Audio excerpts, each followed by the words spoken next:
Good morning. గత 4-5 సంవత్సరాలుగా నా ఫ్యామిలీ మెంబర్స్ నువ్వు ఫెయిల్ అయ్యావు, ఫెయిల్ అయ్యావు, ఫెయిల్ అయ్యావు అన్న ప్రాపగాండా చేస్తున్నారు. దీని మీద ఒక లాంగ్ వీడియో కూడా చేశాను. ఇకపోతే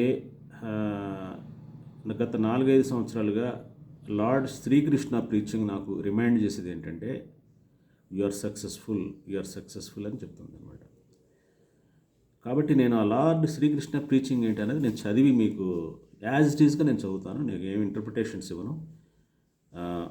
ఆ లార్డ్ శ్రీకృష్ణ ప్రీచింగ్ ఏంటంటే దేన్నైనా పొందటం గెలుపు కాదు, దేన్నైనా పొందటం గెలుపు కాదు, దేన్నైనా కోల్పోవటం ఓటమి కాదు, దేన్నైనా కోల్పోవటం ఓటమి కాదు, ఇదంతా కేవలం కాలమహిమ. చేంజ్ అన్నది కాల స్వభావము, నిరంతర చేంజ్ అన్నది కాల స్వభావము. మనిషి ఏదైనా కోల్పోయినా శాంతంగా ఉంటే, స్థిరంగా ఉంటే అది గెలిపే అవుతుంది.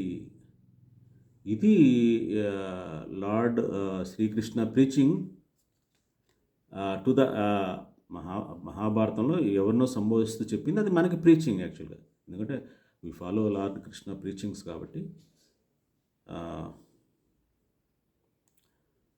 సో కాబట్టి మీరు కామెంట్స్లో చెప్పండి,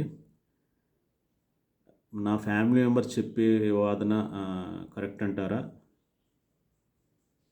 నా వాదన కరెక్ట్ అంటారా? According to lord Srikrishna preachings మీరు కామెంట్స్లో తెలియజేయండి. It encourages me. ఇంకో విషయం ఏంటంటే నేను ఒక లాంగ్ వీడియో క్రియేట్ చేశాను, వాట్ ఇస్ ట్రూ సక్సెస్ అన్నది. ఇది నేను చాలా ఆ వీడియో చూస్తే మీకు వాట్ ఈస్ ట్రూ సక్సెస్ అన్నది మీకు ఎంతో కొంత అవగాహన వస్తుంది. అవగాహన మీకు పెరిగితే మీ లైఫ్ చేంజ్ అవ్వడానికి అవకాశం ఉంటుంది. సో మీరు తప్పకుండా ఆ వీడియోని చూడండి, వాట్ ఈస్ ట్రూ సక్సెస్ అన్నది. మీకు ఖచ్చితంగా అది ఉపయోగపడుతుంది. ఓకే, చూస్తారా? ఉంటాను. బాయ్. Thank you.